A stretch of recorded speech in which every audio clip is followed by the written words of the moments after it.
Okay, Assalamualaikum warahmatullahi wabarakatuh.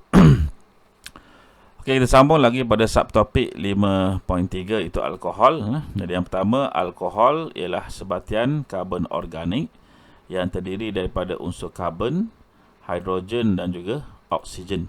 Jadi ini kalau berbanding hidrokarbon dia tambah satu lagi unsur iaitu oksigen.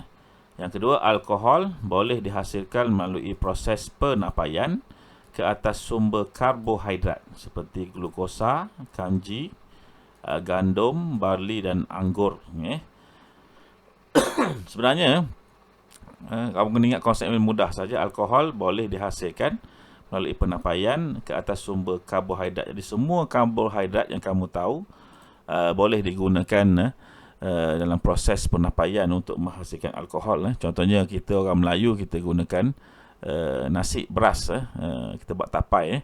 Juga ada orang Melayu yang menggunakan ubi kayu untuk menghasilkan tapai. Jadi ubi kayu memanglah karbohidrat. Jadi semua karbohidrat sebenarnya boleh digunakan dalam proses penapaian.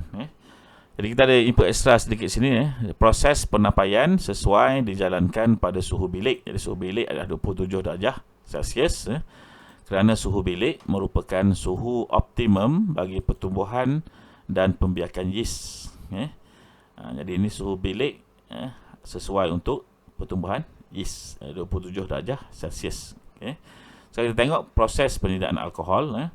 Dalam proses penapaian, enzim Zymes dalam yeast akan bertindak balas ke atas glukosa dan menukarkannya kepada etanol, alkohol, dan membebaskan karbon dioksida. Jadi di sinilah glukosa ditindakkan oleh enzim Zymes yang dibebaskan oleh yeast akan menukarkan glukosa menjadi etanol dan juga karbon dioksida. Jadi ini proses penapaian. Okey, sebenarnya penapaian ini adalah melibatkan proses respirasi anaerob oleh yeast. Anaerob ni maksudnya respirasi yang berlaku tanpa kehadiran oksigen oleh yeast. Okay. Yang kedua, etanol yang diperoleh daripada proses penapaian boleh ditulinkan melalui proses penyulingan. Dan kita tengok pada darjah 5.10 ini. Ini kalau kita buat dalam amal lah. Kita letakkan dalam kelangkun campuran pisang, yeast dan air suling. Pisang ni merupakan juga dalamnya ada karbohidrat. Dalam pisang dia ada fruktosa, gula nama dia fruktosa, karbohidrat. Kita biarkan mereka berada dalam kelangkun ini, kemudian kita sambung dengan salur penghantar. Salur penghantar ni sepatutnya bersambung lah, bukan patah sini, dia sepatutnya sambung terus. Dan kita masukkan, kita tenggelamkan hujung salur penghantar ini ke dalam air kapur. Air kapur yang ada dalam makmal, jika tidak ada tindak balas, dia dalam keadaan jernih. Tapi bila dilalukan gas karbon dioksida, maka dia akan bertukar menjadi keruh. Jadi penghasilan gas karbon dioksida adalah bukti bahawa berlakunya proses penapaian. Jadi ini kamu masih ingat di sini ditunjukkan dia akan menghasilkan etanol dan juga karbon dioksida. Jadi karbon dioksida yang terhasil itu membuktikan berlakunya proses penapaian dalam kelangkun ini. Kemudian untuk menulinkan etanol tadi, sebab dalam keadaan ini dia bercampur dengan bahan-bahan lain, airnya dengan pisang yang tak habisnya, yeast tak habisnya. Jadi kita lakukan penyulingan hasil penapaian, di mana kita akan panaskan dalam bulat ini bahan yang dihasilkan dalam kelangkun tadi, kita panaskan di sini. Dan di bawah ni kalau kamu lihat ada bahan yang dinamakan sebagai serpihan porselin. Serpihan porselin ini daripada tanah liat diletakkan di sini untuk mengelakkan berlakunya perolakan pada hasil turasan dalam bulat ini, supaya dia tidak memercik keluar lah. Takutnya kalau dia terlampau kuat tekanan dia boleh pecah dan sebagainya. Jadi serpihan porselin untuk mengelakkan berlakunya pembuakan pada hasil turasan ini bila kita panaskan. Dan ianya dipanaskan dalam kukus air, bukan direct dengan haba daripada pelindung Bunsen. Ini untuk pastikan suhunya tidak melampau dan suhunya adalah seragam lah. Okey, dan di sini kita letakkan termometer, di mana termometer ini kita akan sentiasa pastikan haba di dalam kelalan bulat ini adalah pada suhu 78 darjah Celsius, kerana 78 darjah Celsius ini merupakan takat didih untuk etanol. Jadi etanol tadi apabila mencapai suhu 78 darjah Celsius akan mendidih, bertukar menjadi wap, akan dilalukan melalui alat penyejuk dinamakan sebagai kondenser Liebig. Dari sini air masuk daripada bawah keluar daripada atas. Dia akan arah aliran air dan juga arah aliran wap etanol adalah bertentangan untuk meningkatkan lagi kadar kondensasi. Dan apabila wap etanol tadi terkondensasi, maka dia akan bertukar menjadi cecair etanol yang akan kita kumpulkan dalam bikar di sinilah. Jadi itu proses penjulingan untuk penapaian. Jadi yang pertama kena ingatlah, suhu ni mesti pada takat 78 darjah Celsius. Kalau dah lebih, kita akan alihkan sumber haba. Kerana kalau mencapai 100 darjah Celsius, yang mendidih bukan sahaja alkohol, tetapi air pun sama akan mendidih. Jadi kita pastikan suhu dalam kelalan bulat ini adalah pada aras 78 darjah Celsius. Kita sedikit input ekstra. Pembakaran alkohol membebaskan banyak haba dan tidak mencemarkan alam. Oleh itu, alkohol merupakan sejenis bahan api yang baik. Dia sangat baik sebenarnya berbanding dengan petrol, berbanding dengan diesel dan sebagainya. Cuma kos penghasilannya tinggi lah. Sebab itu tak digunakan secara meluas. Sekarang kita tengok sifat fizik dan sifat kimia alkohol. Yang pertama, alkohol mempunyai sifat umum seperti yang pertama, ia merupakan cecair jernih yang tidak berwarna. Yang kedua, dia berbau kuat. Yang ketiga, yang C, pelarut organik yang baik. Dan yang keempat, dia bersifat neutral. Neutral ni pH dia 7 lah. Okey, yang kedua, sifat fizik dan sifat kimia alkohol. Kita tengok pada rajah jadual 5.3 ni, sifat fizik dia.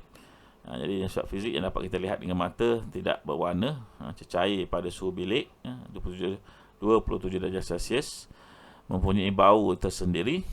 Bau alkohol ini dapat kita kenal dengan mudah. Kemudian yang keempat, takat didih meningkat apabila bilangan atom meningkat, bilangan atom yang ada pada etanol tersebut. Okey, yang kedua, keterlarutan dalam air berkurang apabila bilangan atom meningkat. Manakala untuk sifat kimia alkohol, bernyala dengan nyalaan berwarna biru. Nyalaan berwarna biru ini merupakan nyalaan paling panas lah. Hasil tindak balas pembakaran alkohol ialah karbon dioksida dan air.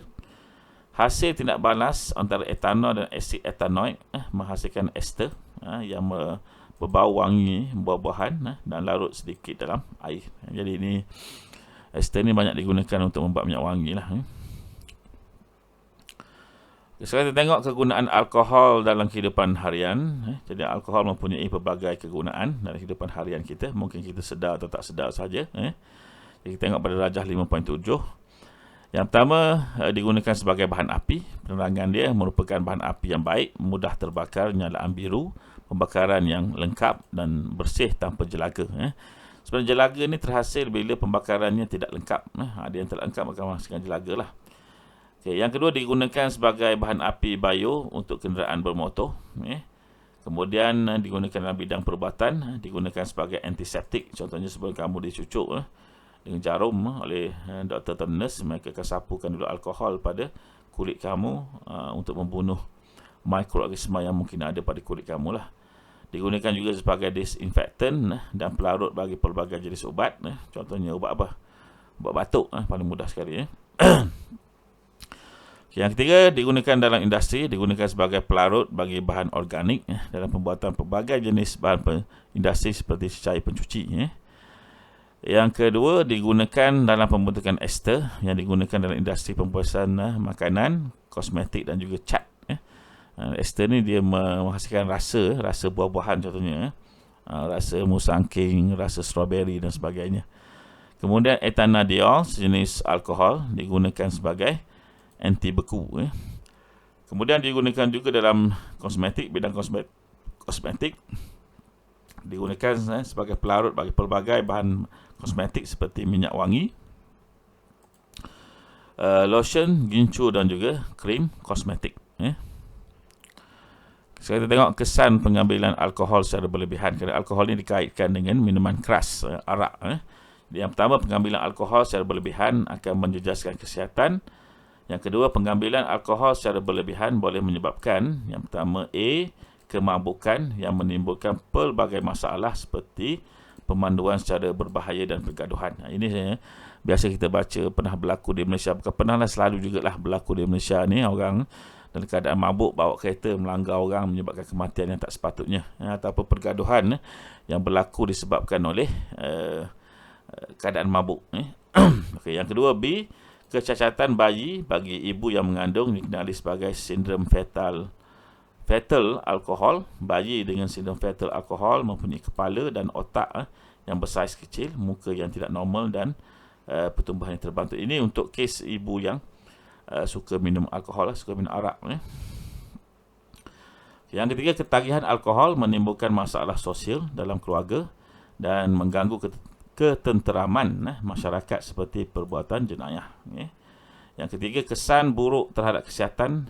Kita tengok pada rajah 5.5 ni.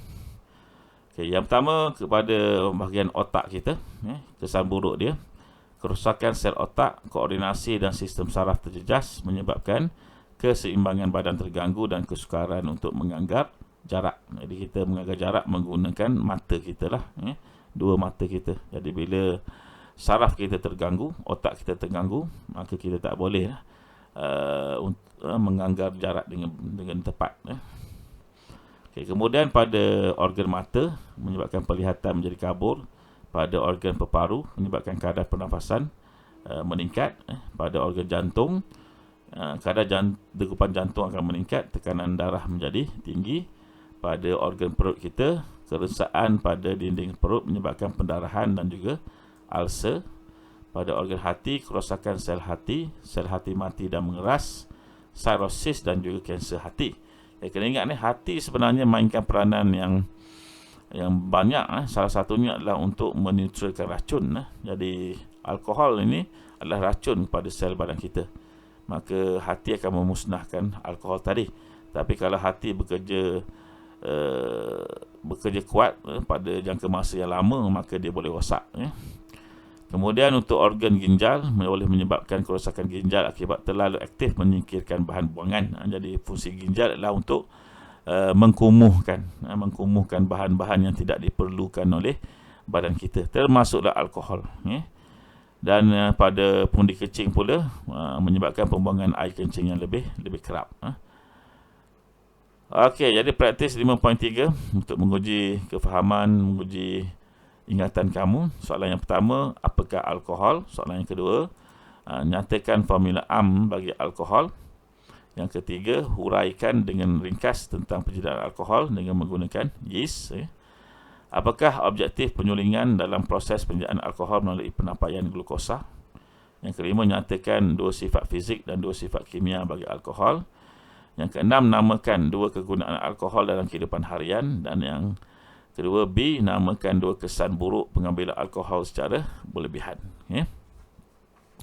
Jadi sehingga kita berjumpa lagi di video seterusnya. Assalamualaikum warahmatullahi wabarakatuh.